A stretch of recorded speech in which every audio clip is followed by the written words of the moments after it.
Namaste. My name is Dr. Sahil Fulara. I am a consultant endocrinologist and I'm from Mumbai and I'm affiliated to Jaslok, Breach Candy, Vokad and Prince Ali Khan Hospital in South Bombay and also visiting endocrinologist to Vapi, Fortune Healthcare and Goa, that is Aster and Trinity Hospital and Pune as well.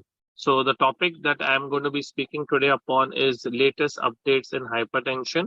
So we all know, as per the World Health Organization, around 63% of deaths in India occur due to non-communicable disease, of which 27 are attributed to cardiovascular disease, which affects 45% of people in the age group of 40 to 70. And in that non-communicable disease, of course, the biggest risk factor for CVD is hypertension or raised blood pressure.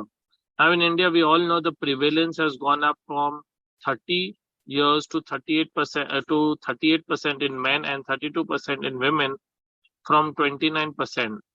So this is that nearly half of the people, around 51% of men and 41% of women with hypertension were unaware of this condition. So like diabetes, they are undiagnosed. We need to do more screening. We need to create more awareness, do more of health checks, health camps, because see, raised blood pressure not only affects the heart, it can, God forbid, affect the brain, it can cause a stroke, it can affect patients that were used to pressure in fewer than 1 in 5 men and 1 in 4 women with hypertension worldwide.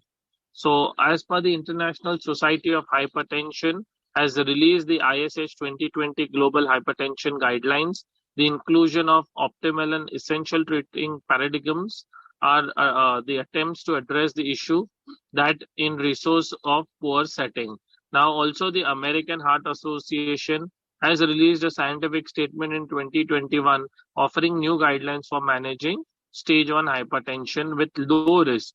And among the low with stage 1 hypertension, BP of 130 to 140 systolic and 80 to 90 diastolic starts with a non-pharmacological therapy. So initially, we used to think that below 140 you start treating, but obviously now the guidelines say that if it remains the same, that if you're in stage 1, you have no risk factors, no retinopathy, left ventricular diastolic dysfunction or PDAC is not seen, LVH is not there, then you don't treat it. That is at 130 to 140 and 80 to 90.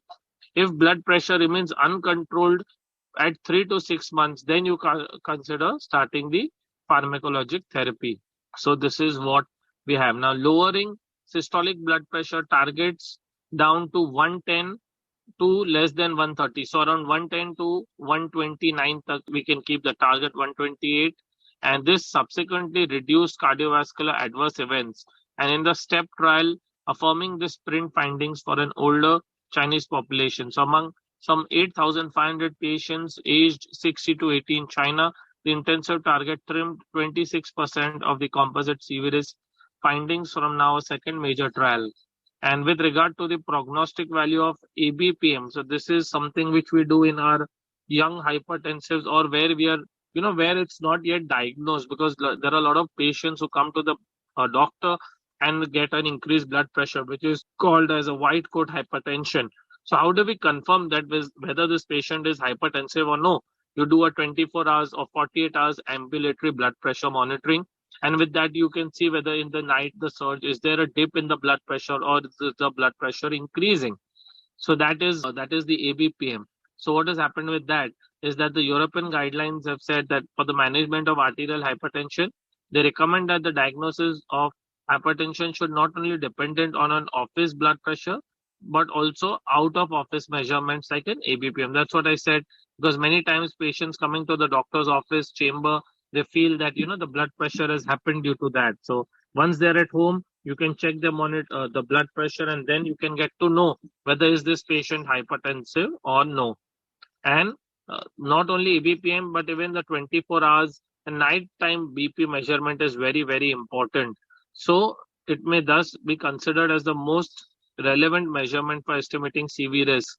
And for every 20 or 10 millimeter increment of BP, that is both 20 of systolic and 10 of diastolic, the risk of mortality. So death rate increases by 23% and cardiovascular events increase by 36%. Now, most patients with hypertension require lifelong medical therapy to achieve BP control. And this is what the 2018 European guidelines recommends 5 classes of antihypertensive drugs. It's very important to combine this treatment if the blood pressure remains uncontrolled for better compliance and adherence. Therefore, the 2018 European guidelines recommend that, especially in the context of lower BP targets, to start with an initial fixed dose of either ACE or ARB, especially in a diabetic patient, or you can start with a combination of CCB and ARB, or CCB and ARB, or a diuretic and ARB, something like that. And I think more than that, the most important I would say or recommend is that even before starting the therapy, two things are very important, like how we say even in diabetes, before starting any medical therapy, I would say lifestyle modification and diet. Diet, what I mean is not eating excessive salt or salty things like pickles, papas, the sauces which have a lot of salt, salty wafers, salty biscuits, and very important is the lifestyle modification, sleeping on time. I would say taking a 15-20 minutes, if not possible a nap, just closing the eyes or switching off the lights in the afternoon just for those 5-10 minutes. And three things I think we need to always remember: no hurry means not to rush anywhere, because that can increase your BP. Wherever you're going, go on time. Or excessive worry, because many times we've seen that excessive thinking, the stress level. Obviously, in today's world, everyone is going to get stressed, but how you handle that stress is very important. So one needs to have their life balanced and plan the things from first, so that you are not rushing into anything or excessive thoughts not coming, because that also can definitely increase your blood pressure. And along with that, I think very important to know how we treat the blood pressure, because we need to know, is the blood pressure associated with a low pulse? Is it a bradycardia and hypertension? Is it normal pulse and hypertension? Or is it a tachycardia and hypertension? Because all the three, the treatment remains different for the three.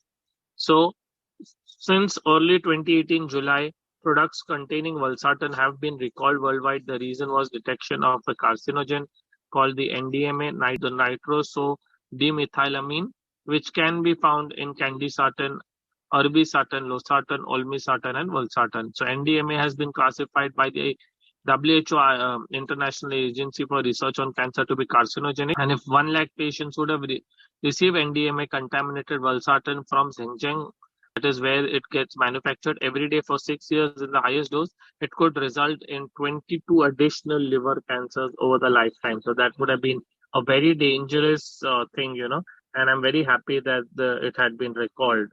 So again, the HYGEA study represents the largest study that tested nighttime antihypertensive treatment. In this trial, the chronotherapy was associated with a significant reduction in endpoints, that is death. The HYGEA chronotherapy tested whether nighttime therapy, in comparison to usual upon waking up hypertension, exerts a favorable CV risk reduction. The largest study included 19,000 hypertensive patients, and during an average follow-up of 6 years, 1752, that is 1,752 participants experienced a primary CV outcome, and an ABPM was performed for 48 hours to collect the data on how different BP was during the sleep.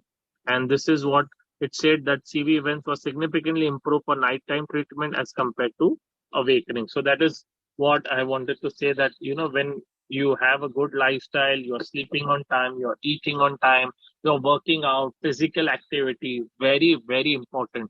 Do things which help you to de-stress, along with the food habits, the salt, and then you take the therapy. And always do visit your doctor as and when advised, and do not start any medication on your own.